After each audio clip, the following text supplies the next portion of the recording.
ഞാൻ പറയേണ്ട ആവശ്യമില്ല. നമ്മളെല്ലായിടത്തും എല്ലാ ഷോകളിലും ഒരു കിഡ് മോഡല് കേരളം മാറിയാണ്.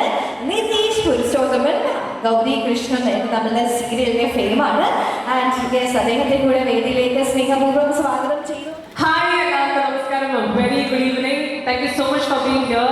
And I'm friend first ആനിവേഴ്സറിക്ക് നമ്മളെ വിളിച്ചതിന് താങ്ക് യു സോ മച്ച്. ഞാൻ ഇവിടെ നിന്ന് പറയുമായിരുന്നു, ഫസ്റ്റ് റാം വാക്ക് നടന്നപ്പം the kids that came in, അവരുടെ ഒരു എനർജി, അവരുടെ ഒരു സ്റ്റൈൽ, നമ്മളുടെയൊക്കെ പ്രായത്തിൽ 4-5 വയസ്സ് അല്ലെങ്കിൽ 7-8 വയസ്സിൽ ബുക്ക് തുറക്കുക, ഹൈഡ് ആൻഡ് സീക്ക് കളിക്കുക, ലെമൺ ആൻഡ് സ്പൂൺ കളിക്കുക, ഇതൊക്കെയായിരുന്നു. But the attitude the kids R carrying these days definitely ഭയങ്കര അപ്രീഷിയേറ്റിംഗ് ആണ്. And the association is also training them as much as they can. So we can see a bright future in terms of fashion industry. അത് മാത്രമല്ല, sustainability in fashion, reusing clothes, ഇതെല്ലാം നമ്മൾ കൊണ്ടുവരുന്ന കാര്യം തന്നെയാണ്.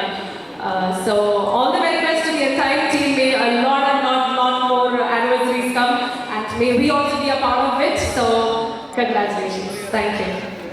Thank you so much. IMFയുടെ 1ാം വാർഷികാഘോഷത്തിന്റെ ഭാഗമായിട്ട് ഇവിടെ നിൽക്കാൻ പറ്റിയ ഒത്തിരി സന്തോഷമുണ്ട്. സത്യം പറഞ്ഞാൽ ഇവർ ഇത്ര നേരം പറഞ്ഞ എന്താണെന്ന് ഞങ്ങൾ കേട്ടില്ല, ഭയങ്കര എക്കോ ആയിരുന്നു. എന്നിട്ടും നമ്മൾ ചിരിച്ചോടെ നിന്നു.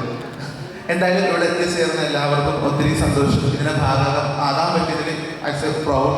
എന്തായാലും ഇനിയുള്ള IMFയുടെ എല്ലാ പരിപാടികളിലും ഞങ്ങൾ സഹകരിക്കുന്നതായിരിക്കും. Thank you so much. ഒരുപാട് കാര്യങ്ങൾ കണ്ടേതാക്കുന്ന സ്റ്റേറ്റ്മെന്റ്സ് ഒക്കെ വരുത്തിക്കൊണ്ട് ആ ഒരു ആറ്റിറ്റ്യൂഡ് അല്ലെ, അതാണ് പവർ. ആൻഡ് യെസ്, അങ്ങനെ അയൺ ലേഡീസ് ആണെന്ന് പറയല്ലേ നമ്മളുടെ. ആൻഡ് യെസ്, ഇനി നമ്മളുടെ ഒഫീഷ്യലി പരിചയപ്പെടുത്താൻ ഞാൻ ആഗ്രഹിക്കുകയാണ്. അപ്പോൾ ഗാത്ര മെഹരി നിങ്ങൾക്ക് എല്ലാവർക്കും അറിയാം, ആർട്ടിസ്റ്റാണ്, മോഡലാണ്, നമ്മളുടെ ബിഗ് ബോസ് വേദിയിലൂടെ മലയാളികൾക്ക് ഒത്തിരി പ്രിയപ്പെട്ട അയൺ ലേഡി എന്ന് വേണ്ടി പറയാം അല്ലേ. Yes, and welcome you to this auspicious occasion. തീർച്ചയായിട്ടും അത് എപ്പോഴും തന്നെ എന്ന് വിളിച്ചേർന്നാണ്. ബിഗ് ബോസിലൂടെ നമുക്ക് പരിചയിക്കാവുന്ന അതിനുപരി ഇന്നത്തെ റാമ്പിൽ ഏറ്റവും മാന്യമായിട്ട് തന്നെ എടുത്തു പറയാനിരിക്കുന്നത്. അതുകൊണ്ടുകൂടിയല്ല, ബിഗ് ബോസ് സീസൺ 5 ഫൈനലിസ്റ്റ് ആണ് അറിയാം. അതുപോലെ തന്നെ മിസ് ക്യൂൺ കേരള 2022 വിന്നർ കൂടിയാണ്. അതുപോലെ മിസ് ഏഷ്യ 2023 റണ്ണറപ്പ് കൂടിയാണ്. അപ്പോൾ ഒരുപക്ഷെ IMFA അതിന്റെ അസോസിയേഷൻ ഫസ്റ്റ് ആനിവേഴ്സറിയിലെ എന്തുകൊണ്ട് വലിയ വിഷയമായിട്ടുള്ള യുക്തങ്ങൾ തന്നെ എത്തിച്ചേർന്നത് ഒരിക്കൽ കൂടി സ്വാഗതം ചെയ്യുന്നു. ചെറിയ അപ്പോൾ ലെജൻസ് ഓഫ് ഇരിങ്ങാലക്കുടയുടെ ഈ മൊത്തം പ്രോഗ്രാമിന്റെ കൺവീനർ ഷാജൻ ചെക്ക അല്ലെങ്കിൽ പ്രസിഡന്റ് ലിയോ